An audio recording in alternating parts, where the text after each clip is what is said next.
नमस्कार। तो चलिए आज पता लगाते हैं कि आरआरबी ग्रुप डी के हालिया एग्जाम में क्या क्या पूछा गया।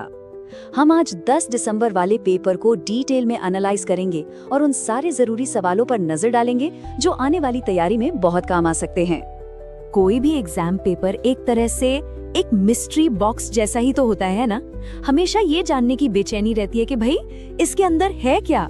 तो आइए आज इस बॉक्स को साथ मिलकर खोलते हैं और देखते हैं कि अंदर से कौन कौन से जरूरी पैटर्न और टॉपिक्स निकलते हैं। तो ये है हमारा आज का पूरा रोड मैप। सबसे पहले देखेंगे कि पेपर में सवाल क्या थे, फिर करंट अफेयर्स और साइंस के सेक्शन में डीप डाइव करेंगे और आखिर में हम एक ऐसी स्ट्रेटेजी बनाएंगे जो अगली तैयारी को और भी ज्यादा पक्का कर देगी।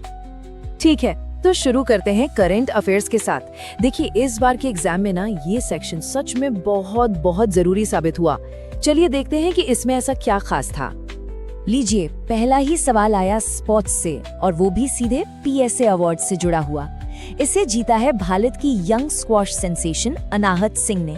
और मजे की बात ये है कि उन्हें एक नहीं बल्कि दो अवार्ड्स मिले, वुमेन्स चैलेंजर प्लेयर और young player of the season.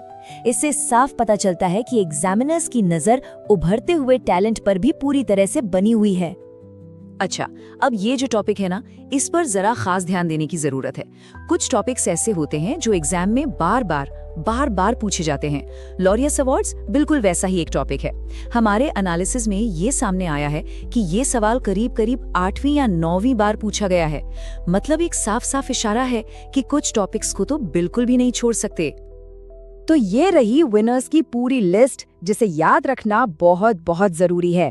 Sportsman of the year बने हैं स्वीडन के पोल वॉल्टर, अरमांड डुप्लांटिस और sports woman of the year का खिताब गया है सिमोन बाइल्स के नाम। इन नामों को कहीं अच्छे से नोट कर लीजिए क्योंकि इनके दोबारा पूछे जाने के चांसेस बहुत ज्यादा हैं। और देखिए अवार्ड्स की इस लिस्ट में एक और भारतीय नाम भी शामिल है, सुदर्शन पटनायक। ये अपनी कमाल की सैंड आर्ट के लिए जाने जाते हैं और इन्होंने ब्रिटेन में ये बड़ा अवार्ड जीतकर देश का नाम रोशन किया है और ये ऐसा करने वाले पहले भारतीय भी हैं। चलिए अवार्ड से अब थोड़ा आगे बढ़ते हैं। एक सवाल एआई एक्शन समिट पर भी आया था। ये समिट पेरिस में हुआ था और ये तीसरा एडिशन था। लेकिन असली खास बात ये है कि जो अगला समिट है ना 2026 वाला, वो हमारे अपने देश दिल्ली में होने वाला है। तो समझ लीजिए ये फ्यूचर के लिए एक बहुत ही इम्पोर्टेंट करंट अफेयर बन गया है। तो करंट अफेयर्स के बाद अब बारी है साइंस और टेक्नोलॉजी की। चलिए देखते हैं कि इस फील्ड से हाल फिलहाल के कौन से डेवलपमेंट्स ने एग्जाम पेपर में अपनी जगह बनाई है। एक बहुत ही इम्पोर्टेंट सवाल आया था डीआरडीओ के एक सफल टेस्ट से जुड़ा हुआ। डीआरडीओ ने मध्य प्रदेश के शिवपुर में एक बहुत बड़े गुब्बारे जैसे एयरशिप का टेस्ट किया। इसका काम क्या है? इसका काम है बहुत ऊंचाई से निगरानी करना और कम्युनिकेशन में मदद करना। मतलब ये हमारे देश की सुरक्षा के लिए एक बहुत बड़ी कामयाबी है। अच्छा, साइंस एंड टेक का एक और सवाल हमें सीधा स्पेस में ले जाता है। इस बार क्वेश्चन था एक्सियोम 4 मिशन के बारे में, जिसमें एक इंटरनेशनल क्रू शामिल था। तो इस मिशन के क्रू में कौन कौन थे? भारत से थे सुधांशु शुक्ला, अमेरिका से पेगी विटसन, पोलैंड से स्लावोस उजनान्स्की और हंगरी से टिबोर कैपो। क्योंकि इसमें सुधांशु शुक्ला शामिल थे, इसलिए ये मिशन हमारे लिए और भी ज्यादा खास हो जाता है। अब स्क्रीन पर इस नंबर को देखिए, 92%। ये सिर्फ एक आंकड़ा नहीं है, ये एक बहुत बड़ी कामयाबी को दिखाता है। तो ये 92% का आंकड़ा जुड़ा है सस्टेनेबल डेवलपमेंट गोल नंबर 7 से। इस गोल का मकसद है कि सभी तक सस्ती और साफ एनर्जी पहुंचे। और हाल की एक रिपोर्ट बताती है कि अब दुनिया की 92% आबादी तक बिजली पहुंच चुकी है। ये वाकई में एक बहुत अच्छी खबर है। चलिए अब उन सवालों की तरफ बढ़ते हैं जो साइंस की हमारी बेसिक समझ को टेस्ट करते हैं। ये सेक्शन हमें याद दिलाता है कि करंट अफेयर्स तो जरूरी है ही, लेकिन हमारे फंडामेंटल्स भी एकदम मजबूत होने चाहिए। फिजिक्स से एक बहुत ही सीधा साधा सवाल पूछा गया। सवाल था कि अगर एक वेव की फ्रीक्वेंसी 250 हर्ट्ज है तो उसका टाइम पीरियड क्या होगा। अब इस सवाल को सॉल्व करने के लिए बस एक छोटा सा सिंपल सा फॉर्मूला याद रखना था। टाइम पीरियड फ्रीक्वेंसी का उल्टा होता है, यानी T = 1/f बस। और इस फॉर्मूले को लगाकर जब 1 को 250 से डिवाइड करते हैं तो सही जवाब मिल जाता है 0.004 सेकेंड्स।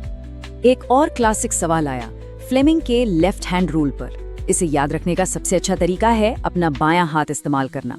जो पहली उंगली है यानी तर्जनी, वो मैग्नेटिक फील्ड की डायरेक्शन बताती है।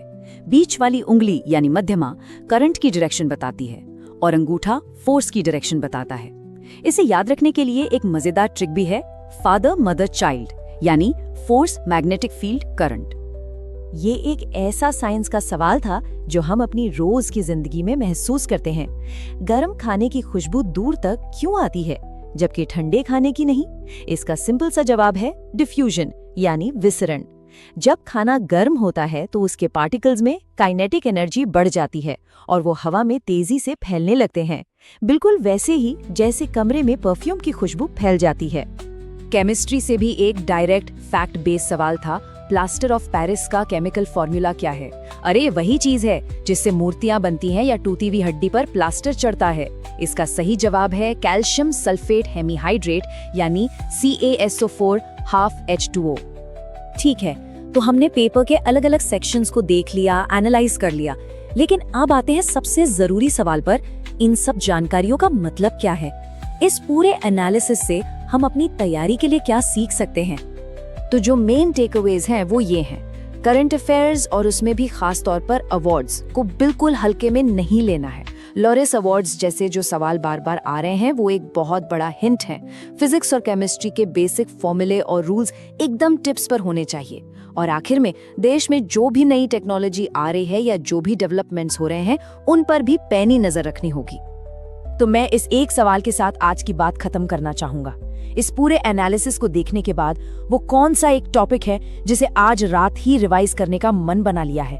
इस पर जरूर सोचिएगा, क्योंकि सही टाइम पर लिया गया एक छोटा सा एक्शन भी हमें कामयाबी के बहुत करीब ले जा सकता है।